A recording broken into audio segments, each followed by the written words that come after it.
জলটা ধরো তো, লাভলে 5 আগামী দিন যাতে না এই ধরনের ক্ষতি হয়। আর কি বলবো, আমার তো 10 কাঠা জমি ভেন্ডি আর দুটো ক্ষতি অবস্থা। কে দেবে এই ক্ষতি পুরো?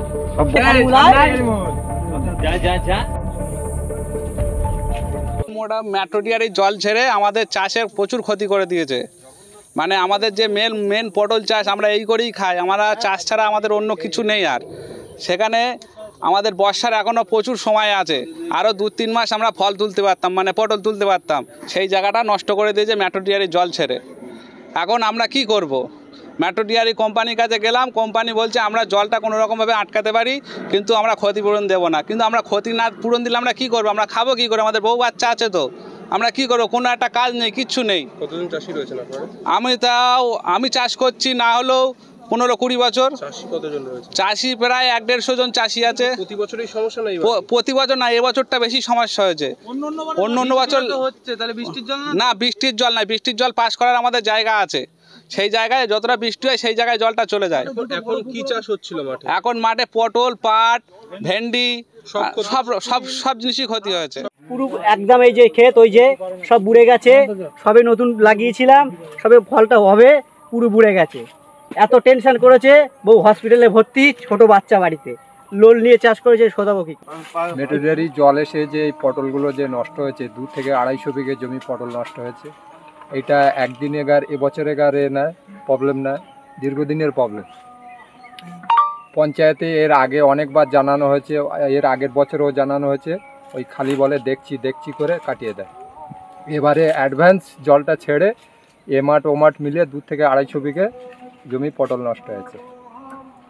তা ম্যাটোডিয়ারি পঞ্চায়েতে জানানো হয়েছে, পঞ্চায়েত বলছে ম্যাটোডিয়ারিতে যেতে।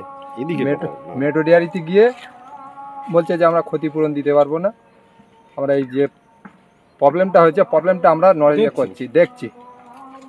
তা প্রবলেম দেখে কী হবে?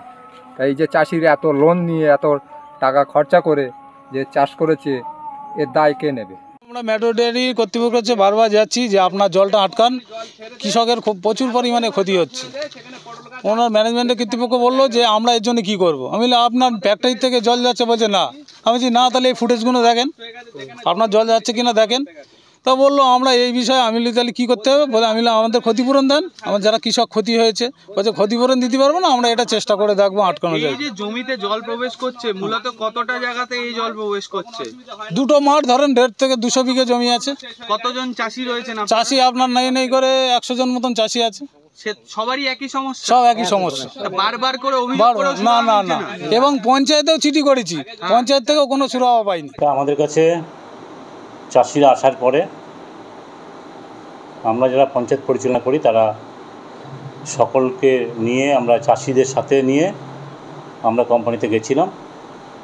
সেখানে কোম্পানি কর্তৃপক্ষের সাথে আমাদের আলোচনা যেটা হয়েছে যে আপাতত ওরা যে আমাদের মেন রোড থেকে যেটা কোম্পানি যেতে যে দুপাশের ড্রেনটা আছে, সেই ড্রেনটা পুরোপুরি জাম আছে, সেটা পার্শ্ববর্তী মানুষের জন্যই জামটা হয়েছে, সেটা আগে ক্লিয়ার করবে। এবং যে জায়গাটা দিয়ে জলটা চাষের ক্ষেত্রে জমিতে গেছে সেই জায়গাটা ওরা আপাতত বন্ধ করে দেবে। এই পর্যন্ত আলোচনা করেছে, তারপরে পরবর্তীতে যেটা আলোচনা হবে সেটা করবে। এবং আমরা চাষিদেরকেও বলেছি, তোমরা যেমন পঞ্চায়েতকে দরখাস্ত দিয়েছো, তোমরা ম্যাটোডিয়ারিকেও একটা দরখাস্ত দাও, তারপরে বসে একটা আলোচনা করা যাবে।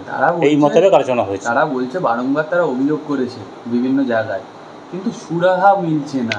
এটা তো আজকে 3-4 দিনের ঘটনা। বারংবার কোথায় করেছে সে তারাই একমাত্র জানে, আমাদের পক্ষে জানা সম্ভব না। তারা বারংবার কোথায় অভিযোগ করেছে, 3-4 দিনের মাত্র ঘটনা। হ্যাঁ, ওদের যে জলটা বন্ধ হলো বা হবে সেটা আলাদা প্রসঙ্গ, কিন্তু ওদের যেটা বক্তব্য যে এতদিনে যে ক্ষতিটা হয়ে গেল, এইটার কি? সেটা আলোচনা ছাড়া তো আমার পক্ষে বলা সম্ভব না। ঘটনা শুধুমাত্র এখানে নয়, আপনারা সবাই জানেন যে সারা রাজ্য জুড়ে একটা নৈরাজ্য তৈরি হয়েছে এবং তার কোনো ব্যতিক্রম নেই এই নীলগঞ্জ পঞ্চায়েতে। একাধিক জায়গায় এরকম শাসক দলের সুপারিশে, শাসক দলের সহযোগিতায় একাধিক কোম্পানি এরমভাবে অবৈধ কার্যকলাপ চালাচ্ছে এবং তাতে সবথেকে বেশি সমস্যায় পড়ছে সাধারণ আমজনতা। আপনারা দেখতে পাচ্ছেন কৃষকরা এসেছে, কৃষকরা একাধিকবার এই বিষয় নিয়ে মুখ খুলেছে, একাধিকবার তারা গিয়েছে পঞ্চায়েতে, ডেপুটেশন দিয়েছে, কিন্তু তাতে কোনো মুনাফা হয়নি। আর এই মুনাফা না হওয়ার একমাত্র কারণ যে প্রত্যেকটা অর্গানাইজেশন কর্তৃপক্ষের সাথে বর্তমান শাসক নেতৃত্বের একদম ওতপ্রোত যোগাযোগ আছে এবং সেই যোগাযোগ অর্থের যোগাযোগ, এর জন্যই আজকে এই ঘটনা ঘটছে।